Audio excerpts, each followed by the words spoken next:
Приветствуем вас, дорогие друзья! Вы на канале Деревенские непоседы. Сегодня мы с вами продолжим доделывать и оформлять наш фальш-камин. Первую часть вы сможете найти у нас на канале по ссылке сверху или по ссылке в инфобоксе. После того, как мы с вами сделали каркас, мы приступаем к самому важному и интересному. Нужно обязательно пройтись грунтовкой по всем частям камина, чтобы следующий этап – это клей плиточный смог лечь у нас качественно и ничего у нас в дальнейшем не отвалилось. Плюс грунтовка убирает лишнюю пыль. Шпателем я наношу плиточный клей. Стараюсь сверху это сделать наиболее ровно. Пробовала я использовать мастерок, но у меня им как-то не очень получается работать. Поэтому я использую такой шпатель. Мне им легко наносить.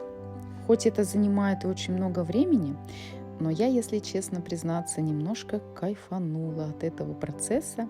Поэтому для меня это было не в тягость, а в радость. Вот так я наношу клей, все это размазываю. Хочу сказать, что клей продается в любом строительном магазине, так он и называется – плиточный клей. Разводите вы его согласно инструкции на упаковке. Плиточный клей я буду наносить не только снаружи камина. Также я поступлю и внутри. Стеллажи будут также покрыты снаружи и внутри. Единственное, я не буду измазывать полки. Сейчас я беру вот такой мастерок с зубчиками, сверху и снизу провожу им, и получаются вот такие у нас ребрышки. Это нужно для того, чтобы наш второй слой, то есть штукатурка, не отвалилась, а тщательно приклеилась. Также я поступаю с подиумом. Признаться честно, я кайфанула от этого процесса.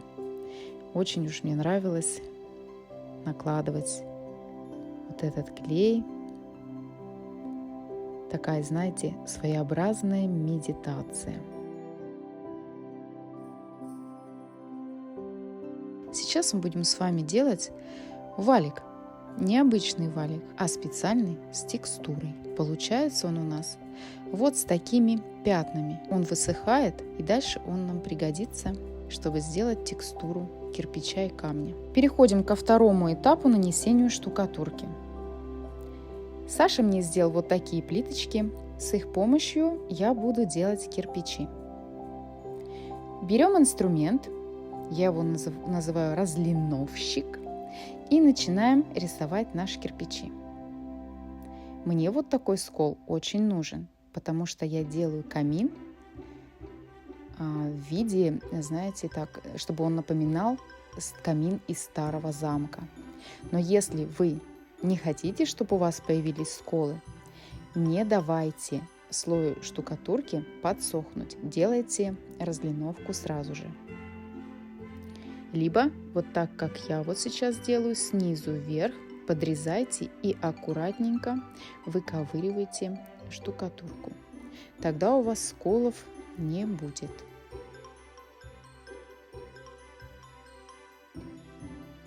Но мне кажется, со сколами это выглядит очень так винтажно.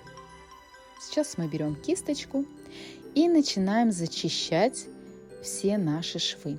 Тем самым они становятся чистыми, ровными и немножечко закругленные.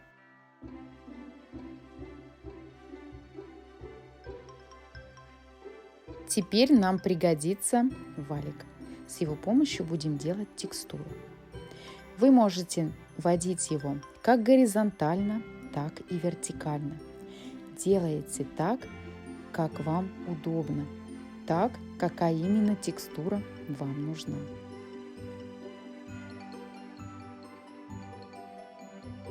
Иногда штукатурка при нанесении может отваливаться. Чтобы это не происходило, немножечко смочите поверхность. Также штукатурка может начать засыхать у вас в ведре. Тогда мы берем и также добавляем воды, перемешиваем и можем снова использовать ее. Но не заставляйте ее засыхать.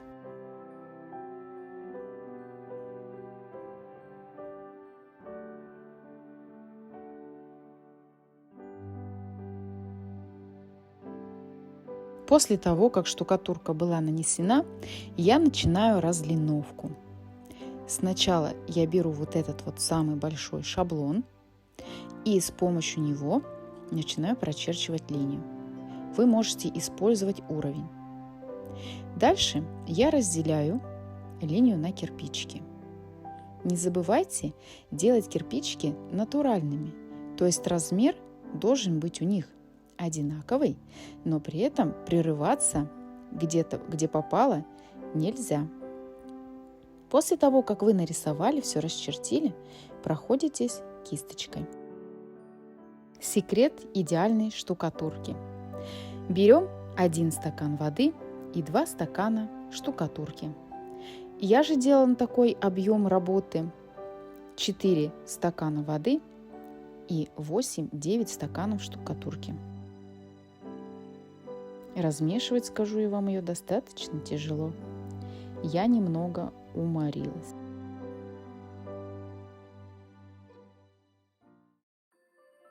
Наконец-то я перешла к самому долгожданному моменту. Это нанесение штукатурки на лицевую часть камина. Я специально оставляла вот такие разводы, чтобы получить текстуру камня. Там, где мне не хватало объема, я докладывала еще штукатурки, чтобы камень получился более круглым. Но в то же время мне нужно было немножечко, чтобы он был такой плосковатый. Поэтому, если вам нужно, чтобы камень был именно прям круглый-круглый, наносите слой штукатурки как можно толще. С помощью мастерка я размечаю линии там, где будет находиться самый крупный по размеру камень. Пока я наношу тоненько, то есть я не давлю, делаю это нежно и потихонечку. Вообще, если честно, мне нравится импровизация, поэтому дальше я мастерок отложила и стала делать камень так, как мне захотелось. Вы можете найти в интернете текстуру камня и срисовать оттуда, ну а я решила вот так сама придумать его. Мне кажется, получилось очень даже неплохо.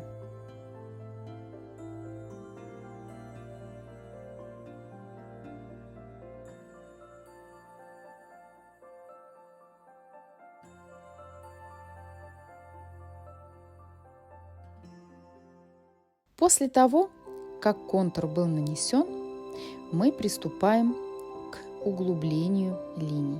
Разлиновщиком мы выковыриваем всю штукатурку. Не забывайте, что также могут появиться сколы. Поэтому здесь я уже наносила линии по мокрой штукатурке.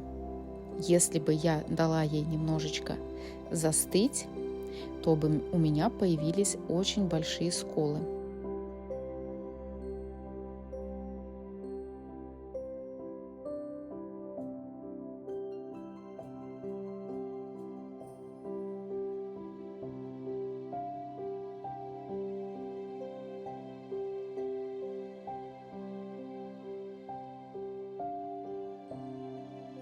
Теперь я беру кисточку уже потоньше и прохожусь по швам.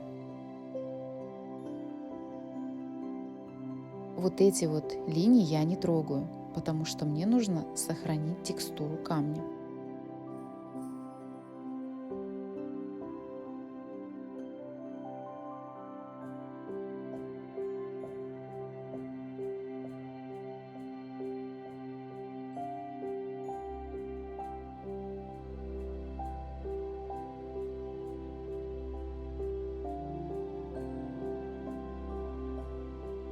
Забыла вам сказать, что плиточный клей сох у меня неделю.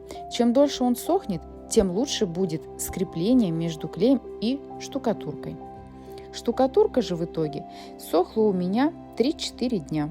После этого я начала затирать швы. Использую я наждачную бумагу, очень крупную.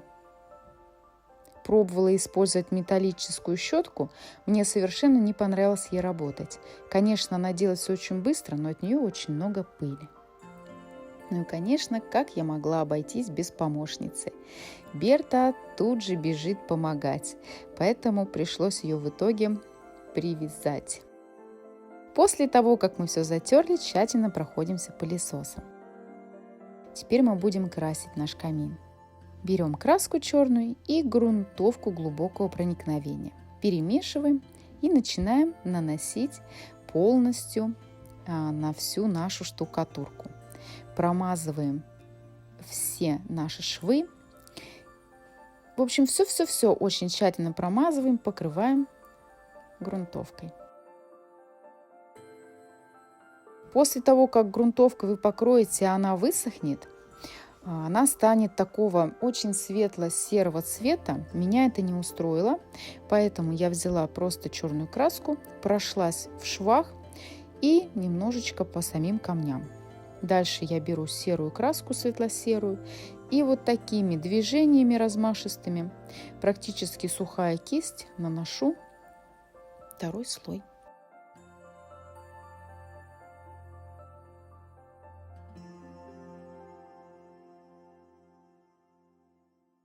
Берем золотую краску, либо светло-светло-коричневую, у меня было вот такого оттенка, и размашистыми движениями наносим, но не целиком, а в каких-то местах, оставляя вот такие блики. Так я делаю по всему камину. Там, где кирпичи, я коричневую краску не наносила. Сделала это специально, чтобы выделить камин.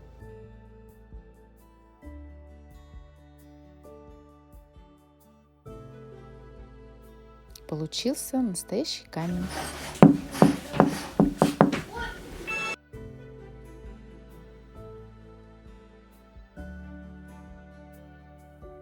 Обязательно поделитесь в комментариях своими впечатлениями, понравилась вам наша работа или нет. Очень интересно. А сейчас мы переходим к новогоднему оформлению. Все оформление я делала сама, своими руками.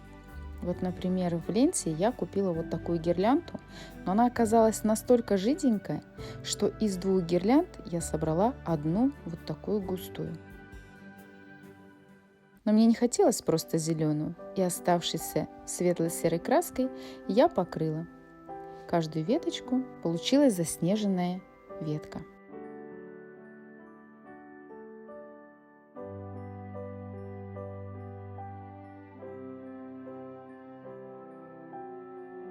Эти ягодки я тоже делала сама, и в ближайшем видео я вам расскажу, как их делать, а также как сделать остальные веточки для новогоднего декора.